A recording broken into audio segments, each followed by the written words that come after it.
Jangan biarkan dirimu berhenti melakukan apa yang kamu suka. Halo semuanya, nama saya Michael. Selamat datang di channel saya, Sikutu Buku. Kali ini saya akan bahas buku Shoe Dog karya Phil Knight. Sebelum kita mulai, buat kalian yang mau support channel ini agar terus berkarya, caranya gampang banget. Kalian cukup klik subscribe dan nyalakan loncengnya. Dukungan kalian membantu banget supaya kita bisa rutin posting dan bersama-sama belajar di channel ini. Buku ini membahas tentang autobiografi dari founder dan chairman dari Nike bernama Phil Knight atau dikenal akrabnya sebagai Buck. Buck merupakan sosok yang jarang diliput oleh media dan setelah dia memutuskan untuk tidak lagi menjadi chairman, Buck membagikan kisahnya dalam membangun Nike menjadi salah satu merek paling ikonik di dunia.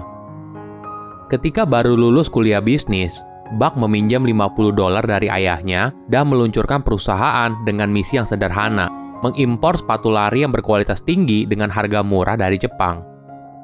Awal bisnisnya juga dimulai dari bawah. Pada tahun 1963, Buck menjual sepatu dari bagasi mobilnya dan berhasil membukukan $8.000 di tahun pertamanya. Dari situ, bisnisnya berkembang hingga sepatunya dipakai oleh berbagai figur dunia seperti Michael Jordan, Tiger Woods, dan puluhan juta orang yang telah membeli sepatunya.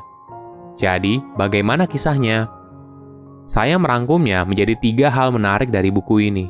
Yang pertama, jangan bunuh idemu. Pada tahun 1960-an, Buck baru saja menyelesaikan kuliahnya. Saat itu, Adidas dan Puma sudah menjadi merek sepatu yang terkenal, sedangkan Nike hanya merupakan ide gilanya. Di masa itu, Buck melihat mobil dari Jepang itu sangat populer di Amerika Serikat. Kemudian, dia punya ide gila. Bagaimana kalau sepatu dari Jepang juga mungkin bisa populer di masa depan? Di tahun terakhirnya saat kuliah, Buck menghabiskan berminggu-minggu untuk menulis ide gila itu sebagai hasil skripsinya. Di situ, Buck menjabarkan soal ekspor, impor, hingga bagaimana membangun perusahaan dari awal. Setelah selesai, dia wajib mempresentasikan hasilnya kepada teman sekelasnya. Reaksinya sudah bisa ditebak. Tidak ada yang bertanya, semua hanya membalas passion Buck dengan tatapan mereka yang sedang bosan di dalam kelas. Walaupun begitu, ide gila itu masih tetap berada di pikirannya. Setelah lulus kuliah, Buck keliling dunia selama 1 tahun. Dia pergi keliling Eropa, Mesir, dan Asia. Selama perjalanan, Buck masih terus memikirkan soal ide gila itu. Hingga akhirnya, mendekati akhir perjalanannya, Buck pergi ke Jepang untuk bicara dengan produsen sepatu di sana.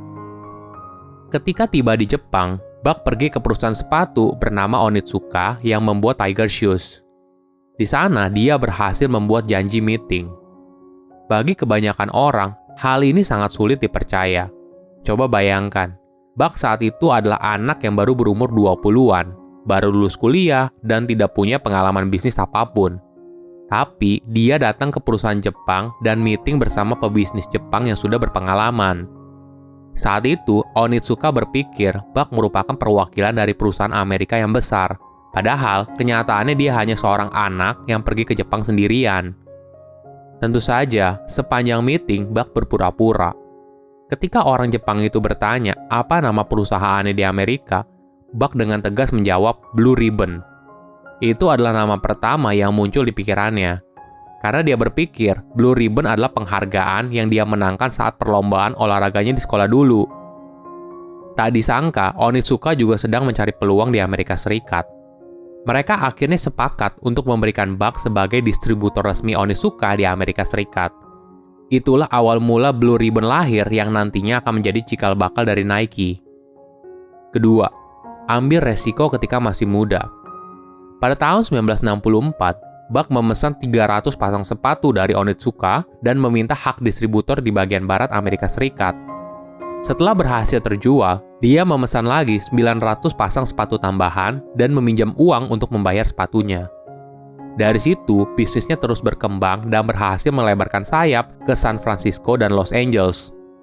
Melihat perusahaannya sangat cepat bertumbuh, Onitsuka mengabulkan permintaan Buck untuk menjadi distributor Onitsuka di Amerika bagian barat, dan dia menandatangani kontrak yang lebih besar lagi.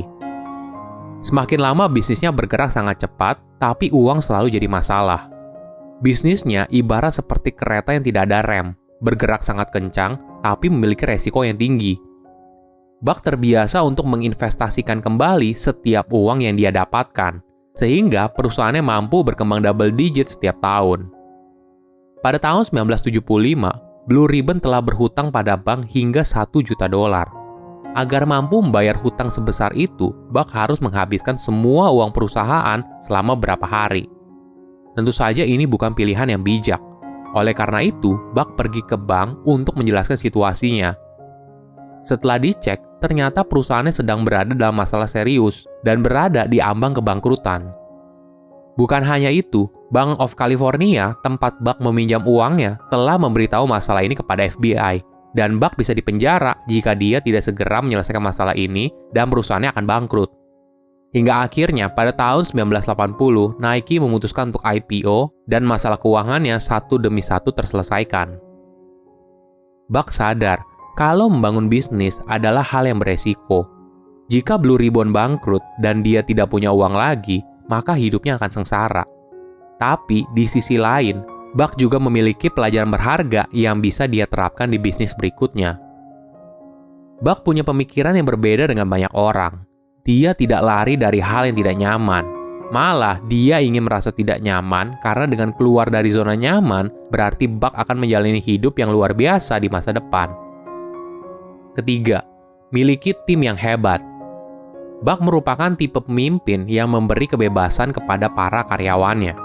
Dia dikelilingi oleh tim yang sangat cinta dengan sepatu atau yang dia sebut sebagai shoe dog.